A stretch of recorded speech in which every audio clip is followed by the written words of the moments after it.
नमस्कार, राजनीतिक खबरों के सबसे दिलचस्प ठिकाने में मैं रूपेश मिश्रा आप सभी का स्वागत करता हूं। राजस्थान की सियासी उठापटक से जुड़े हर किरदार अब खुलकर सामने आ गए हैं। यानी जो किरदार अभी तक पर्दे के पीछे थे, फिर चाहे सचिन पायलट हो या वसुंधरा राजे हो, अब सब सामने आ गए हैं और सदन में सभी दिग्गज नेता एक साथ बैठे भी। लेकिन इसके पीछे बड़ा सवाल यह है कि आखिर ऐसा कैसे हुआ कि राजे दिल्ली पहुंचती है तो पायलट राजस्थान आ जाते हैं। क्या ऐसा हुआ? राजे ने क्या केंद्रीय नेतृत्व से बोला? कैसे एक बार फिर से राज्य और केंद्रीय नेतृत्व के बीच आमने सामने की वार्ता हुई सचिन पायलट को लेकर, और क्यों सचिन पायलट को राजस्थान आना पड़ा? इन तमाम चीजों को विस्तार से समझने के लिए देखिए हमारी खास रिपोर्ट। राजस्थान की सियासी तपिश को यूं तो भादों की बारिश ने धो डाला, लेकिन फिर भी शुक्रवार को सदन के अंदर का नजारा बेहद दिलचस्प नजर आया, क्योंकि इस सदन में सियासत के हर दिग्गज मौजूद थे जो कि अभी तक पर्दे के पीछे थे। वसुंधरा राजे भी थी, सचिन पायलट भी थे, लेकिन उससे भी ज्यादा दिलचस्प ये जानना है कि आखिर कैसे वसुंधरा राजे ने पायलट को जयपुर जाने पर मजबूर कर दिया और कैसे गहलोत सरकार का बहुमत ग्राफ से बेहद ऊपर चला गया। गौरतलब है कि पायलट पिछले एक महीने से कांग्रेस पार्टी से दिल्ली एनसीआर में बैठकर बार्गेनिंग कर रहे थे।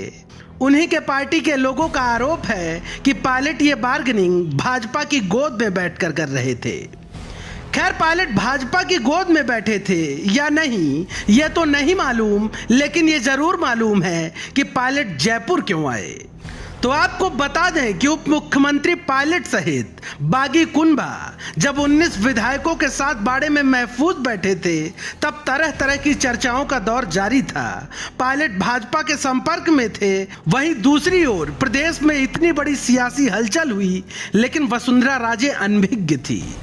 राजे को तो ये बात इतनी खली कि राजे ने तो पहले पूरा माहौल समझा, फिर जब पानी सर के ऊपर से गुजरने लगा तो राजे राजमहल से निकल राजधानी दिल्ली पहुंच गई और फिर केंद्रीय नेतृत्व को अपने पुराने अंदाज में समझा दिया कि बहरहाल आप जैसा चाहते हैं वैसा नामुमकिन है, क्योंकि पहले तो आपने बगैर बताए ऑपरेशन लोटस चला दिया, फिर राय मशवरा भी नहीं किया।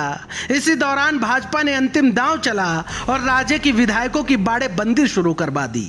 तब राजे और आग बबूला हो गई और केंद्रीय नेतृत्व को दो टूक कह दिया कि अब संभल जाइए वरना युद्ध आर पार का होगा। फिर केंद्रीय नेतृत्व को इस बात का अंदाजा बखूबी हो गया कि राजे अब कदम खींचने वालों में नहीं हैं, तो फिर भाजपा ने पायलट से किनारा कर लिया। लिहाजा पायलट के समक्ष कांग्रेस में वापसी के अलावा कोई दूसरा चारा ही नहीं बचा था। तो पायलट ने यू टर्न करने का सोचा, लेकिन शायद तब तक बहुत देर हो चुकी थी, क्योंकि पायलट कांग्रेस के लिए तब तक निकम्मा और नकारा हो चुके थे। खैर, पायलट ने आला कमान से संपर्क साधा और कांग्रेस पार्टी भी पायलट को सिर्फ इसलिए तवज्जो दे रही है क्योंकि अभी हाल ही में कई प्रदेशों में चुनाव और उपचुनाव होने हैं, जहां गुर्जर वोटरों की ठीक ठाक तादाद है। लिहाजा पायलट यदि चले जाते तो कांग्रेस को मुश्किल होती। लिहाजा सभी ने अपना अपना सियासी स्वार्थ देखा है, तब फैसला लिया है।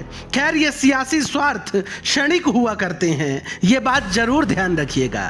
Bureau report, the fact India. तो देखिए आपने हमारी खास रिपोर्ट की कैसे जिस प्रकार से सचिन पायलट और कांग्रेस के बीच में तल्खियां थी वो तो सुधर गई, लेकिन वसुंधरा राजे और भाजपा के बीच में जो दूरियां बढ़ गई हैं वो लगातार और दूरियां बढ़ती जा रही हैं। लेकिन इसी बीच सवाल ये है कि क्या जैसी स्थिति कांग्रेस पार्टी में है वैसी ही स्थिति भाजपा में होने वाली है, और जिस प्रकार की परिस्थितियां सामने आ रही हैं, लिहाजा उससे जो सियासी जानकार हैं वो ये कह रहे हैं कि भारतीय जनता पार्टी में अब कई धड़ों में बढ़ चुकी है। लिहाजा देखना होगा कि केंद्रीय नेतृत्व बीच का रास्ता क्या निकालते हैं। नमस्कार।